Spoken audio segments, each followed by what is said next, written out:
Well, this is only just the beginning. A little housekeeping detail first. If you lost a blue wallet in the parking lot, Shauna in the lobby upstairs found that blue wallet.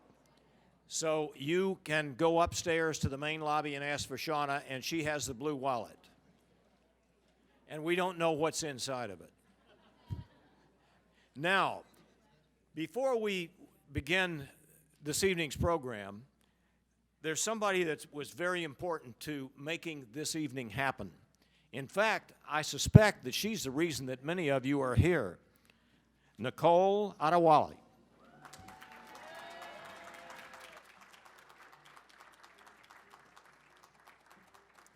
Everyone, I'll be brief. I just wanted to say thank you so much. You are in for a treat. I appreciate all of the support. The Science Center is a fabulous organization, worthy of supporting. We look forward to seeing you in the future. You're going to hear about other activities this weekend. I encourage you to come out to the Science Center for the Minority Scientist Showcase, and we'll be participating. But I just wanted to briefly say thank you to all of my sorors, my family, my friends, and everyone from University City who's out here from tonight and from the rest of the community. Have a wonderful evening, and welcome to all of the scientists. Thank you.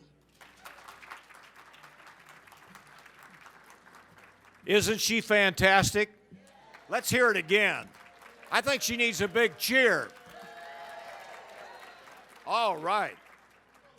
Now, the other duty that I have this evening is to introduce my boss, Doug King, who is the president of the St. Louis Science Center. And without Doug, we wouldn't be able to have evenings like this.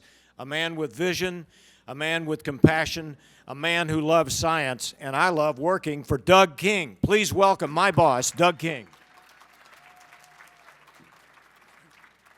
Thank you, Al. I love it when Al introduces me. Your next paycheck is safe, Al. We really hate having to bring in all these extra chairs on a Friday night. You are incredible. When we first, my only worry when we announced this program was that it was a Friday night, and are people going to turn out on a Friday night? It's delightful to see all of you here, many more of you than we expected. And I have to share with you that you're going to meet 4 really incredible scientists tonight, but you're not the reason they came to St. Louis. You'll hear a lot more about the ScienceMakers program, and one of the best moments of my year, well, it hasn't been much of this year, one of the best moments I've ever had at the Science Center was today watching them interact with almost 500 young people from around our region.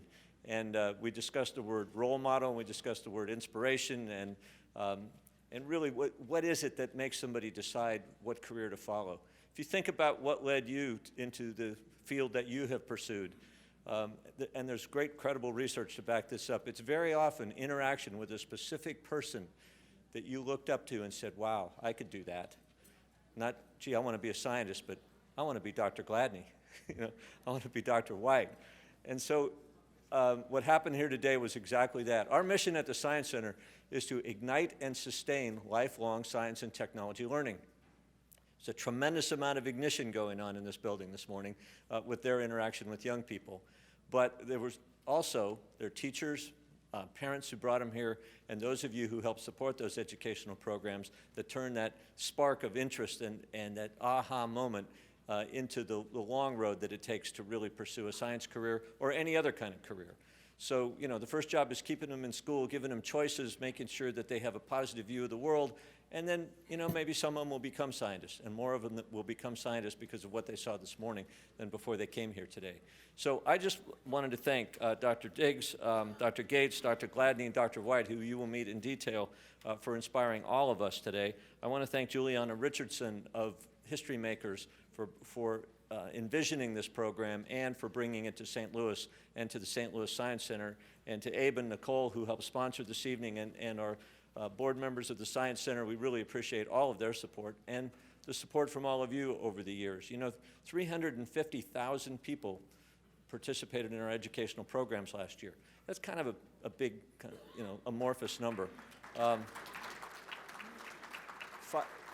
500 young people go to school next door every day at Compton Drew, and you'll meet our partners from there in a minute. And about 200 young people participate in our really intense, sort of top-of-the-line Youth Exploring Science program that sends every one of the high school seniors off to college. But when one of them comes back and says, hey, you know, I've graduated from college, and I'm going to graduate school, and I'm going to be a doctor, I'm going to be an astronomer, I'm going to be a scientist, or I'm going to be a teacher, that's when what you've done has really made a difference, not just in that person's life, but in their whole family's life. So thank you to all of you who help support the Science Center and make us successful every day, and thanks for joining us for this great event tonight.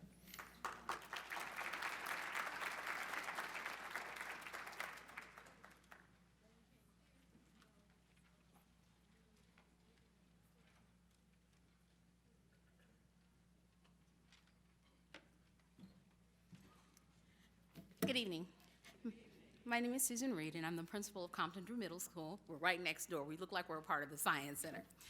First, I would like to say to the Science Center and to the scientists who worked with my children today, in the words of my children, actually they were really, really cool. So they had a wonderful time today, and they were extremely excited. Compton Drew's partnership with the St. Louis Science Center, what can I say? When I was asked by the Science Center staff to address this, I thought, wow, what a monumental topic to cover in about 3 minutes. But I have to say that the partnership with the St. Louis Science Center for Compton Drew has been an extremely beneficial experience for our children. It has encouraged them to see beyond the education that we provide them at Compton Drew, and has encouraged them to look towards much more and much bigger goals. As of our work together, former students at Compton Drew have not only explored the field of science at the Science Center, but they have taken their explorations far beyond that into careers in avionics, mechanical engineering, and journalism, just to name a few. As the dynamics of our partnership evolve, students are gaining early career skills in the YES program, participating in service learning to beautify the community and unify the 3 campuses of the St. Louis Science Center, St. Louis University High School, and Compton Drew. And they are engaging in video journaling projects, as well as having opportunities to rub elbows with the top scientists in their respective fields throughout the country. Beyond all of this, and most important for our students, the current and former students are seeing higher education as not only an option, but a necessity as a result of our partnership with the Science Center. As an urban educator, this is the most valuable benefit of our partnership. When our students discuss their Compton Drew experience, present and former, they are keenly aware that experiences with the St. Louis Science Center were and continue to be an opportunity to see the stars and shoot for the moon. So as far as our partnership with the St. Louis Science Center, we could not be more grateful for all of the hard work that the Science Center staff does on a daily basis to incorporate our children and make them feel a part of the Science Center family and the greater community. Thank you.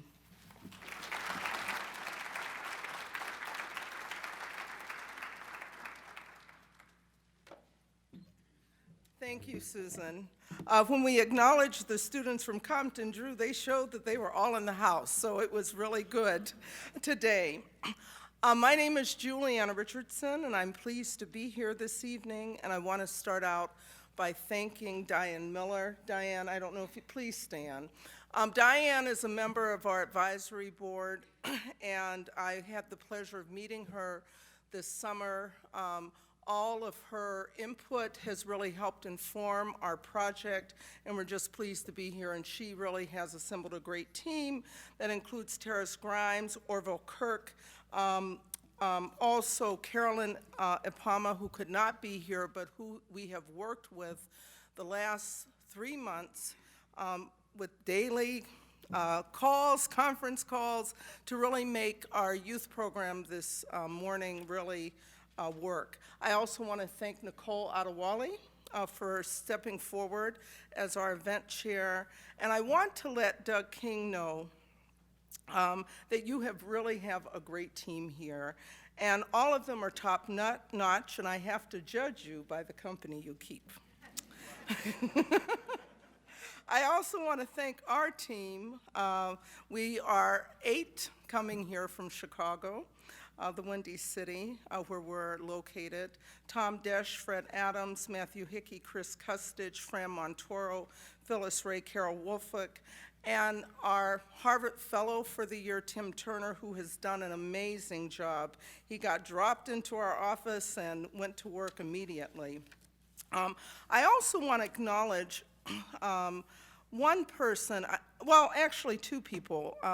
We actually have been to St. Louis, and I'll talk a little bit about the HistoryMakers, but we have done 3 sets of interviews here in St. Louis. It's not a lot. We've interviewed about 35 people. I don't know who of my HistoryMakers are here this evening, but I do know that Jack Kirkland, who's a professor at Washington University, is here. Jack, will you please stand? Okay, thank you.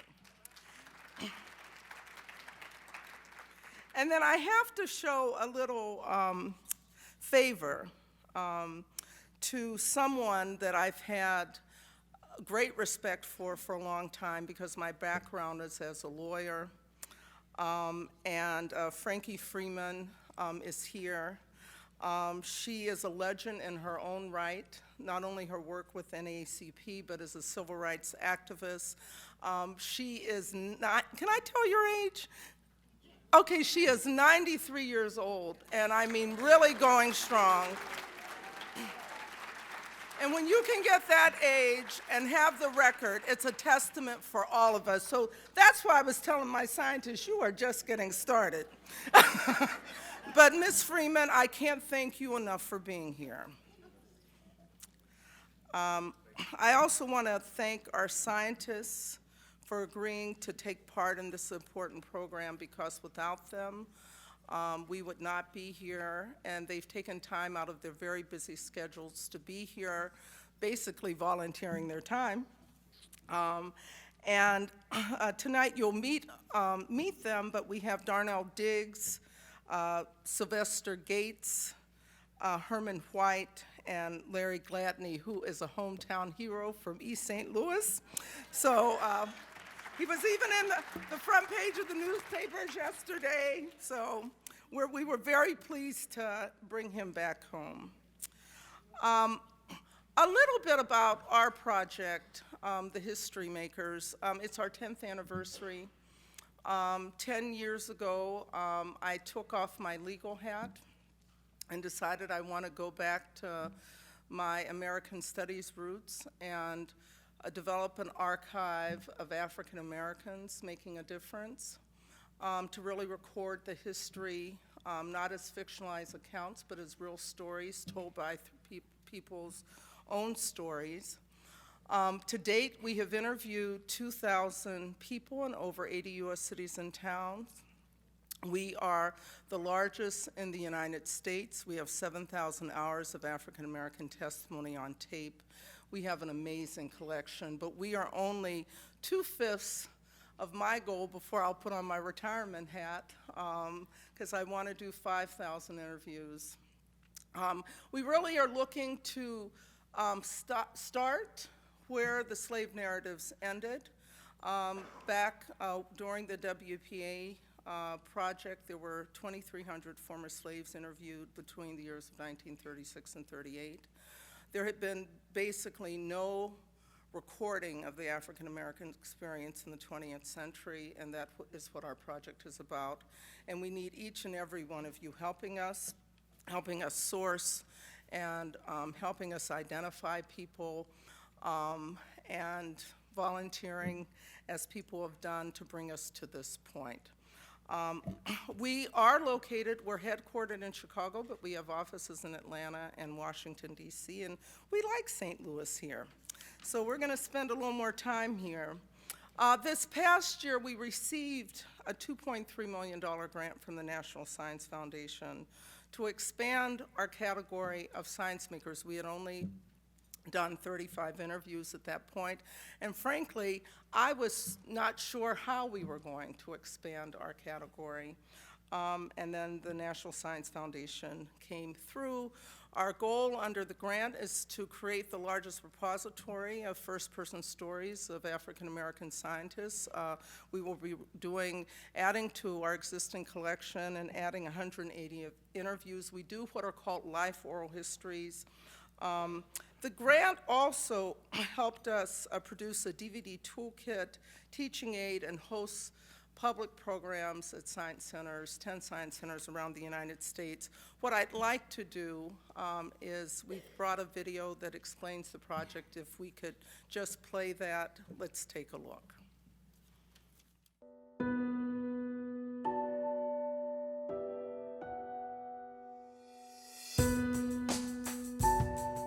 Every scientist has benefited from being on the shoulders of previous generations of scientists.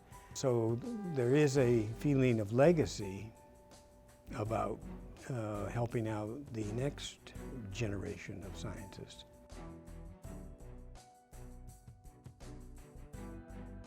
By profiling active scientists as well as scientists who have gone on, people can have a better sense of what it is that scientists of all ilks do.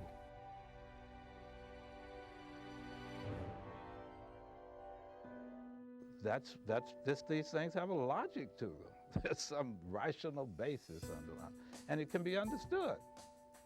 I think it has the potential to reach more than just young people. I think it has the opportunity to reach the wider community, again, about scientists, African American scientists, and what they're doing currently in the field, or what they have done that we don't know about.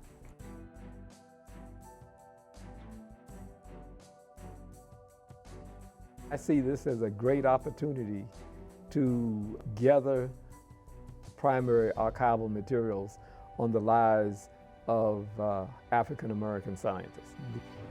There is very little material in this area.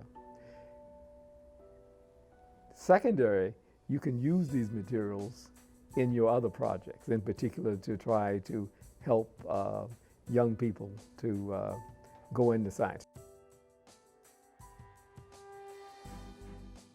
I think it's important to sort of reassure young people by looking at HistoryMaker type materials that they aren't alone in their feeling of a little bit of insecurity about sort of what the future has in store.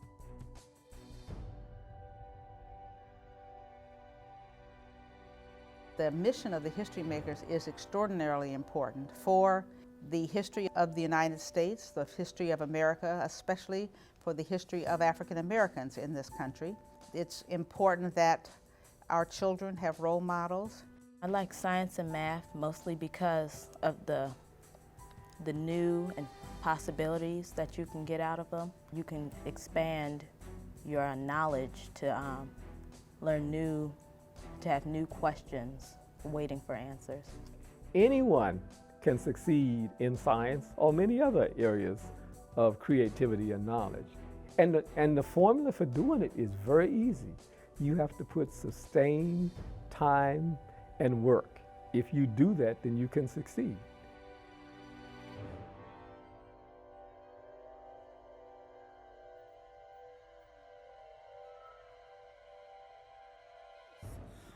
This is our beginning. You'll be learning a lot more about us. This project has the ability to really make systemic change. So little is known about that person called the African American scientist. I had two aha moments today, two very, because when you're doing projects like this, run around, there are all kinds of details, linen, everything like that, bus transportation, all of that. And sometimes the real purpose sometimes get lost, so I had two aha moments. One was this afternoon while the scientists were sort of gathered in here, and Pat Townsend brought her son, Arthur Townsend, in to meet our scientists. He wants to be a physicist. He has a 3.1 ACT score, and tears almost came to my eyes because I saw in his eyes the eagerness, a passion, a desire, and it's what it's all about. The second was with our students this morning. We had this morning Bevo Long Middle School, Brittany Woods Middle School, Central Middle School, Compton Drew, Eskridge High School, Ferguson Middle School, Imagine Academy of Careers, and also participating with local scientists, we had Compton Drew, Gateway High School, and Yvetta Young Middle School. And the kids, you know, you never know if they're being reached, but when they spoke, you knew we had reached them. And that is really, as I said, what it's all about. Now, we had as part of our collaboration a YouTube contest, and we were actually supposed to award the winners, but in all sort of the hubbub, you know, we're going to have to go back to Chicago and have a proper judging process. But we have one to show you. It was done by the students at Bevo Long. I would say that their science may be a little off, but we considered it really cute, so we wanted to show it to you. Can you roll tape, please? You ready with that, buddy? Oh, yeah. Here it is. Here. I got this. Here, try it out. See if it'll work.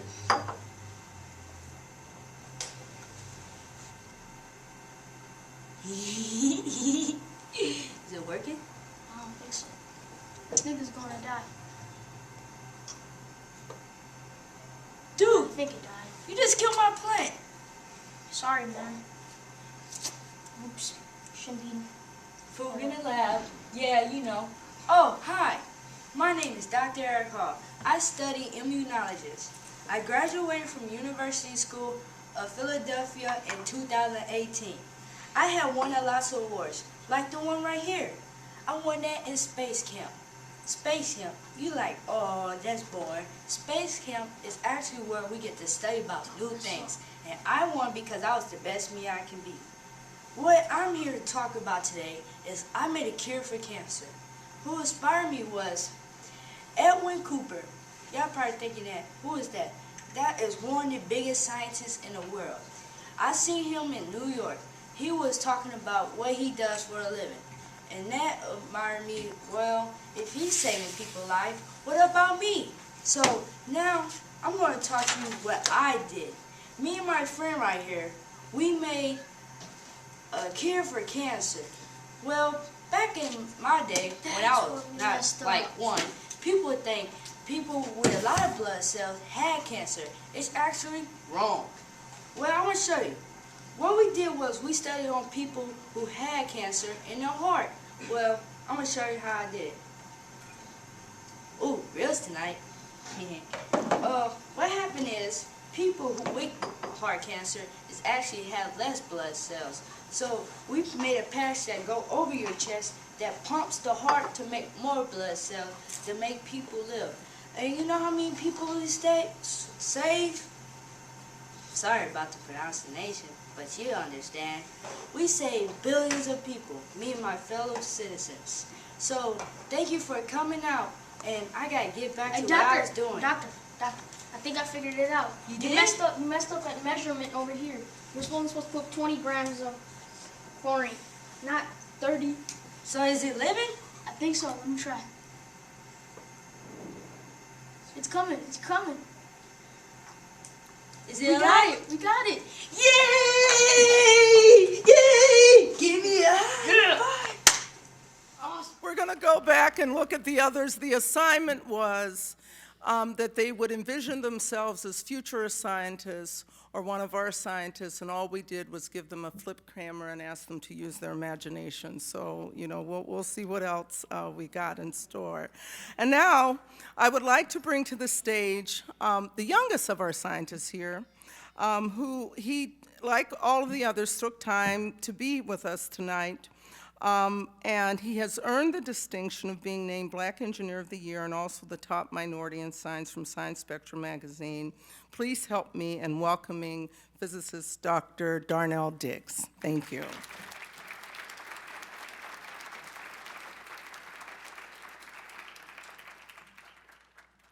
Good evening.